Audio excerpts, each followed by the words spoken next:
Hey Google, turn the fan off. Okay, turning fan off. Hey guys, welcome back to the Basically Nomads Bus. Today we're going to be talking all about what you need to take your RV, or your schoolie in this case, and just take it all over the road, all over the country even if you want. We're going to really break down what you need as far as a license goes. And really we're going to look at the weights a little bit too, because I know there was a lot of questions on an Instagram post that we had dealing with the weight of our school bus. And there it is, guys. It was 27,700 pounds, and my mind was kind of blown. Honestly, I did not expect it to be that heavy. But then I went back and I started to look into stuff, and the bus starts at 21,000 pounds. So with the solar batteries and the custom shower pan that we poured, along with the tile and all the wood that we put in here, it's really not that surprising when I think about it in that context, but it did blow my mind a little bit, and it made me have my own questions.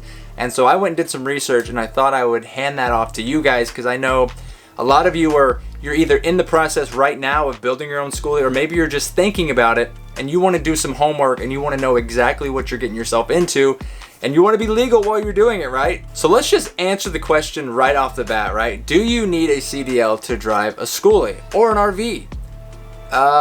No, but also yes. I know, if you're confused, I was too, and I am a little bit less now, but that is the real answer. And the reason is that a CDL stands for a commercial driver's license. So what does that mean? Well, if you took your school bus and actually converted it to an RV, which is a recreational vehicle, that means it is no longer a commercial vehicle and it is not being used for commercial use. So therefore, you have exempt status from your vehicle becoming or being a commercial vehicle. So federally, no you don't. You do not need a CDL in any form because you are a recreational vehicle. However, we live in these great United States of America, and it doesn't always just work that way. So the states actually can have their own legislation and their own rule sets depending on what kind of vehicle, how heavy it is, how long it is. They can make whatever rules they want because it's their state, and that's what we do. So in this case, let's look at a state like Alaska or Arkansas. Both of these states right at the top of the list. You can actually go to a website. I'm going to include this website down in the description, and let me just go ahead and show you right here. So these states are classified by, do you need a CDL? No. Do you need a special license? No. So that means if you are a resident, whatever that means in that state, however long you have to live there, if you are a resident of that state and you get an RV, you get a schoolie and turn it into an RV, then you're good to go. You can just drive with your Class D license and you can just take off down the road, and that's it. It's that simple. So basically what I'm telling you as far as this part, you're going to have to do your own research when it comes to what your state requires. So the best way to do that is to start with this website that I've linked down here. But I think the number one thing that you need to do is actually go ahead and go to your local DMV or call them up if they're not crazy busy, and they'll actually take your call and find out exactly what you need to do. So I'm going to do that actually. I'm going to do that tomorrow, and I'm going to put that into this video. And we're going to see exactly what I need, because I do have a Class C, and we're going to see if that's good enough. So that's coming right up. That'll be pretty cool. I should probably put that right. To speak to a driver's representative now, please press 1. Thank you for your patience and have a... Wait while I transfer your call. Secretary of State Driver Services. Hi, I just had a really quick question about basically what kind of license I need for an RV. I have an RV that is 27,000 pounds. Do I need any kind of special license for that here in Illinois? It would be a Class B non-CDL. You'd come in and take the written test and then a drive test. Okay, drive test. So legally. Okay, and then what would the drive test consist of? I just have to bring. Drive. I'd actually have to bring my RV up there. Yep. Yeah. Okay. All right. So. I will tell you, I've not seen many pulled over, but. Yeah, that's what I would think too.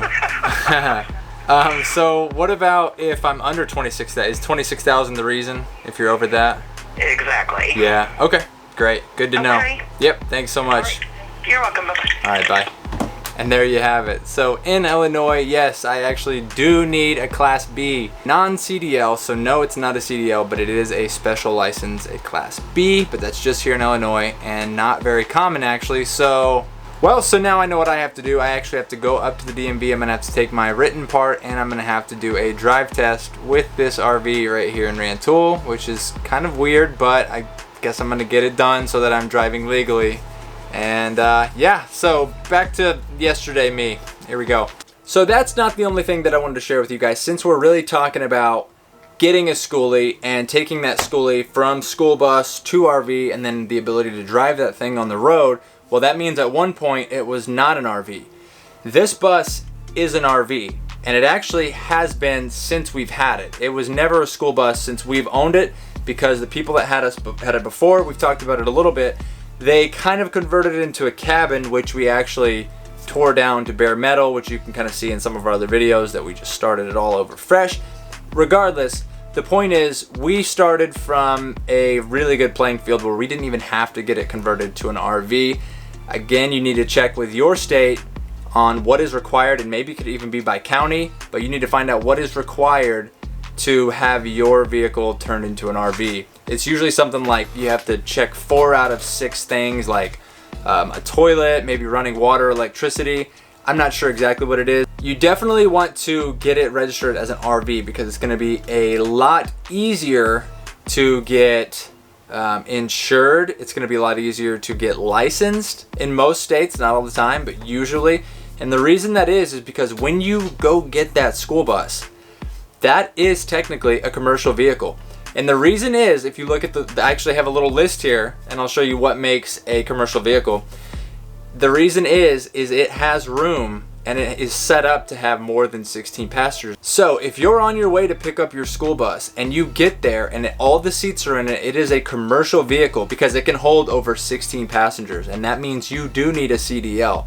Again, which CDL you need, I'm not exactly sure. But I do know that you're going to need a CDL if you want to take that bus from wherever you get it to your house. Now, there's one more thing that I want to add. Obviously, I probably should have front-loaded the episode with this. I'm not a professional.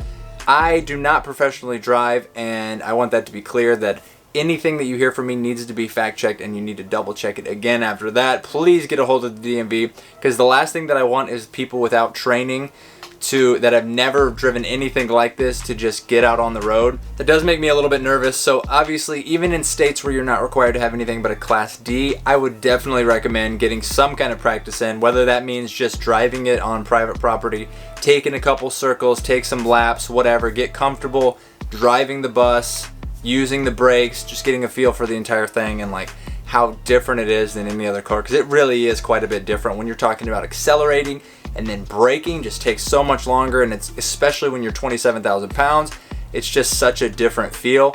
So that would be my recommendation. Like, please seek out some kind of either training or just get some experience, or really talk to somebody that has done it and has driven it around. It's not that scary and it's not that hard, but it's always good to just be informed. So I just wanted to add that, just wanted to throw in a little disclaimer. The last thing that we're going to talk about today is that, I don't know how obvious this is, but whichever state you get your designation in, if you need one, that carries over to every other state. So we had the example about South Dakota earlier. If you go to South Dakota and you get that license, that South Dakota license, that means you are good to go in any state. You can drive that RV anywhere. So if you think about it, that makes a lot of sense. If I have my Illinois driver's license, that means I can drive to any state. I don't need to have a California license and a Texas license and a Washington license. I just have my Illinois license and I'm good to go. So same thing with the RV. So I just want to let you guys know that in case you had any, questions or curiosities. As long as you have whatever, designation that you need for your state, you're good to go. Alright guys, well that is the whole thing. I probably beat a dead horse a couple times in there. I hope you guys know what that means. I probably said a lot of the same things a lot. I just really wanted to get the point across because this stuff is really important and you need to know what you're doing when you're on the road. But I just wanted to make you guys feel a little comfortable that this stuff is pretty easy, and just get a hold of your DMV and you should be good. I did want to mention one other thing. Our store is coming open. It might already be open depending on when you're watching this. So just go check it out. BasicallyNomads.com. get some merch, guys. Support us if you need some clothes. Obviously, don't buy it if you don't need it. We're not going to support consumerism on here, but if you do need some shirts, it would be so amazing if you guys could support us. Pick up some stickers. I'm really trying to, I just love stickers for whatever reason, so I'm trying to get as many different kinds of stickers as I can. I think we have 3 or 4 designs, but we've got 8 or 9 different stickers, just different variants and stuff like that. So hopefully you guys appreciate that. Again, thank you guys so much for your support. Thanks for watching. So you know what this is. This is YouTube. Just go ahead and like the video if you liked it. Subscribe, and let's see. So comment down below what state you're from and if you found out what requirements you need to drive an RV. All right, guys. I'll see you next time. Peace.